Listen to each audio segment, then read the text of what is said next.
practices more than anybody I've ever met in my life. Practicing guy, and Wow. and yeah, you'll meet. We've met these drummers that have take all the time you want. Just make sure when you come in, you're ready to go. 6 weeks later, they come in and they can't even play one song. So it's terrible. You ever Really thought been about tough. hiring a ringer? That's what I do. I have a guy who I'm simpatico with, and we're friendly enough, and he's into my music, but he doesn't have. I don't have a steady gig for him to commit to, and it's just easier for me to pay him some money to come in and just tear it up. He reads well, so I can use that to my advantage to shortcut learning. So you thought about that? Well, there's a couple of guys like that here in town that we could use. That's just not what we're all about. I mean, we're looking for the third family member. Exactly. Yeah. Dave and I are although we're not related, we're closer than any blood brother I could imagine having. And that's the way our last drummer was. We spent 2.5 years with him, and he was total family. And when he left, it was devastating. It was like a divorce. It was horrible. Wow. And we're not looking to do just get out and play for the sake of getting out and playing. We want to do it to where when we hit the stage, you're going to believe it. You're going to believe everything we do, everything we say, sing, whatever, right. And that comes with 3 people that are just it's in their soul. Yeah. And there's nothing wrong with it, with the other approach. That's just not us. That's it's not our thing. Plus, our stuff. Well, first of all, and I hate to say this because it always comes off as being arrogant or whatever, but it's not necessarily the easiest stuff in the world to play, as we've discovered by over a dozen drummers failing to do so. Yeah. And we use a sequencer live. We use an in-ear click track, and I've got a Mac and a rack that all the stuff from our CDs, like shakers or tambourines or any kind of crazy vocal effect or anything that's a real prominent picture on the CDs, I call it the icing on the cake. All those tracks are on that computer directly off of our CDs, and because we play to a click, we just feed the front of house mix the line right off the sequencer, and all those things you hear on our records, all the little nuances that people don't really think about all that much, it's all right there as we play live. And we've had younger guys go, "Oh, what are you, lip syncing?" No, no, you don't get it. It's not like we're standing up there with the guitar parts and bass parts and everything else on the sequencer. It's a loud, live, playing live and singing live. Yeah, it's loud and live and in your face. It's just all the little nuances are there as well. Wow. And see, that's the thing. The bands in this town, and there's a bunch of good ones, don't get me wrong, but there's like one other band that even remotely approaches it the way that we do, and a lot of guys just they can't get their head around it.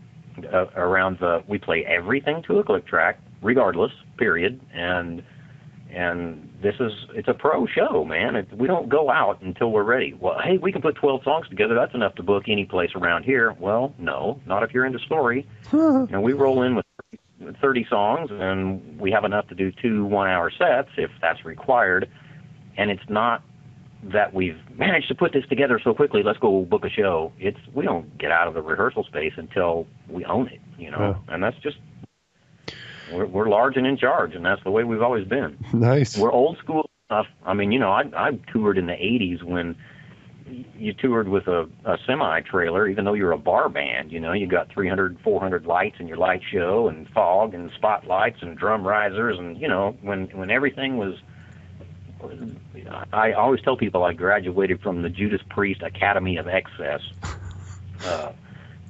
My guitar rig at its largest point was 8 Marshall cabinets and 4 heads and a 24 space rack full of stuff. I mean, we don't do anything sort of, and it kind of limits us where we're at as far as our, just geographically. There's just not a lot of people around here that can pull it off, or that want to. I think it's more of a mindset than anything. Yeah, I mean, I've been in smaller areas like that where it's just slim pickings, but maybe like when I lived in Amherst, Massachusetts, which is definitely a college town. When I was going to grad school, of course, there's a lot of talented student musicians, but they're mostly not capable of doing really advanced stuff. But just the youth and energy of being around that kind of area,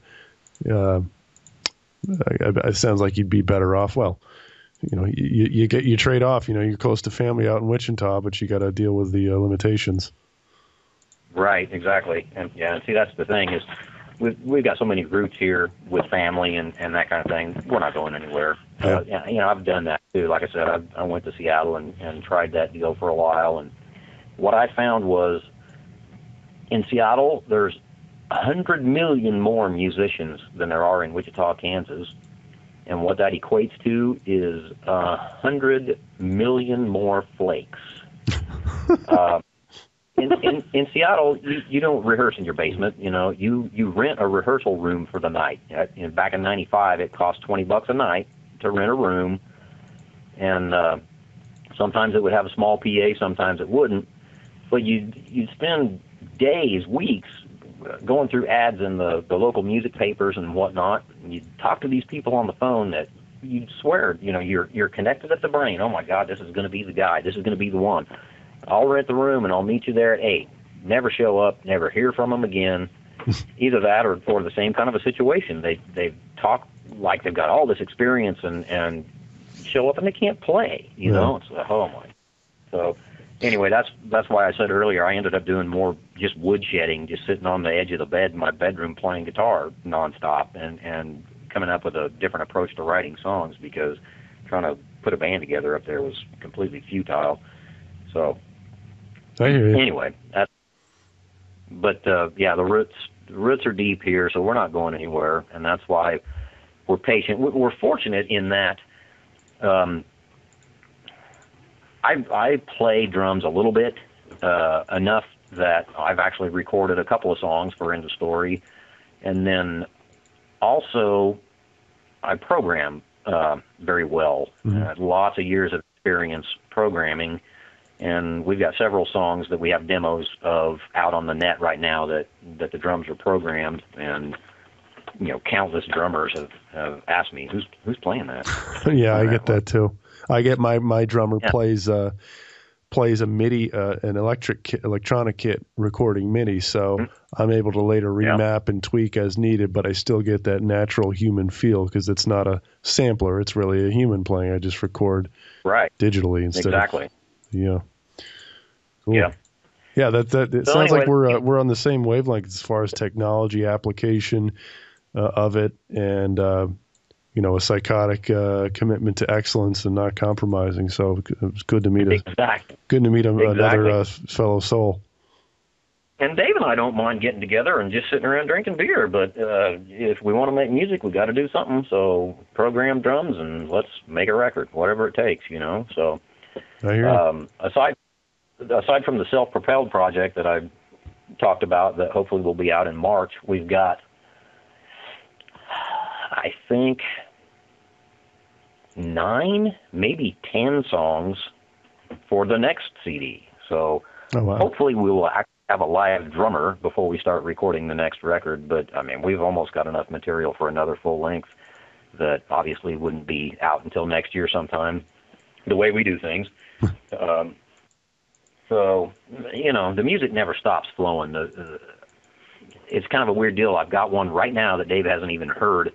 I rolled in tonight with the drum machine and my guitar to throw this at him. The way I think about writing music is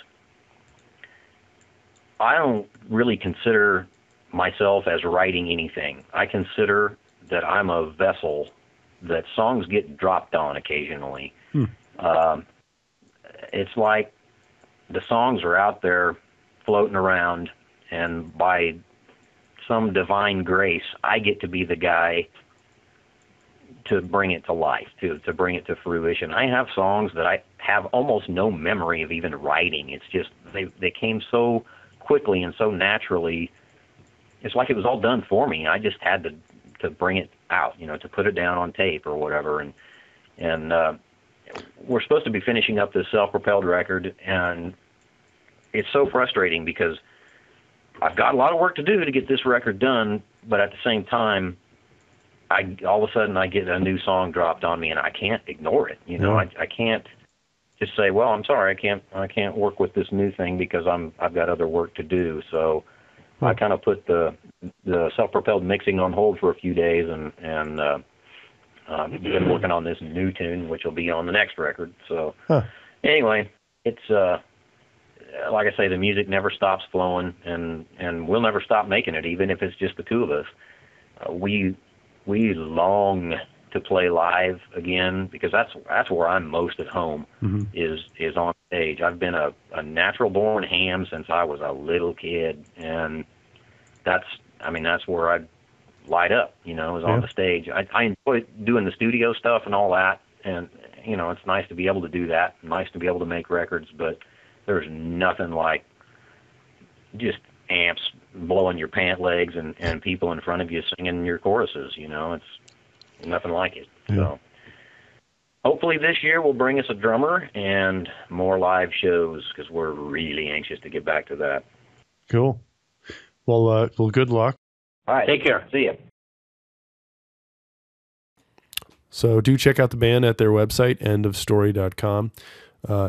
This is Ben Summer. You can check out my own music at bensummer.com. If you sign up for the email list there, you'll get 3 free downloads. Let's listen to one more full track from the band's last album. This is the one we opened with. It's called Veil. Take care.